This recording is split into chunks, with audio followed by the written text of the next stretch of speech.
सच त बीठो नच, सच ॻाल्हाए। जवान जी औलाद जॾहिं हक़ीक़त बि करे थो त हिन ॻाल्हि ते अमल बि कजे। सचे इंसान खे रब्बुल अर्शिल अज़ीम उहे इनाम अता कंदो आहे जो उनखे ख़्याल ऐं ख़्वाब में बि न हूंदा। मां उन यार मां वाक़िफ़ आहियां। कहिड़ो यार? रब्बुल अर्शिल अज़ीम। सुभान अल्लाह या रब्बुल अर्शिल अज़ीम। आई लव यू या अल्लाह।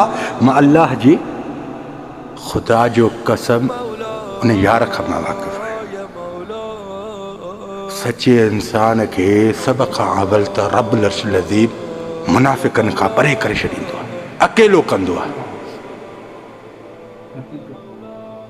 चाचा माशाअल्लाह तुंहिंजी उमिरि 61 साल हूंदी, ठीकु आहे। मुंहिंजी उमिरि घणी आहे? 31-32 साल। अल्हम्दुलिल्लाह, रब जा करोड़ एहसान। मूंखे रब इन जवानी में एतिरो कुझु अता कयो आहे जो मूंखे अल्लाह ॾिसे थो मां खरबे अरबे करोड़े लख हज़ार जनम वठां न, मां उन रब यार जा शुक्र अदा कयां, उहे बि घटि आहिनि। यार जी वॾी महिरबानी आहे हिन नंढड़ी उमिरि में मूंखे जेको अता कयो थी। अल्हम्दुलिल्लाह अल्हम्दुलिल्लाह अल्हम्दुलिल्लाह। मुंहिंजा मालिक साईं।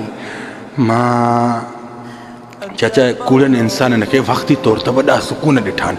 कूड़ा इंसान जेके हूंदा आहिनि इहे वॾा हरामी फ़नकार हूंदा आहिनि। ऐं हिननि जी हिकिड़ी पहचान कहिड़ी हूंदी अथई? इहे कूड़ा धनार जेके हूंदा आहिनि न, कूड़े ॻाल्हाइण वारा, इहे हमेशह साम्हूं वारनि जे कूड़ खे मिंट पकिड़े वेंदे, मिंट पकिड़े वेंदे। बाबा ओ बाबा, कूड़े इंसान खे वक़्ती तौर ते सुकून मिलंदो आहे, पर उमिरि भर जे लाइ सुकून खे तलाश कंदो ईंदो आहे।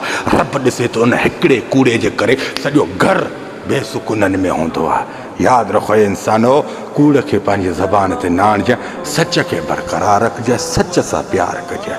जज़ाकल्लाह ख़ैर। मां सलाम।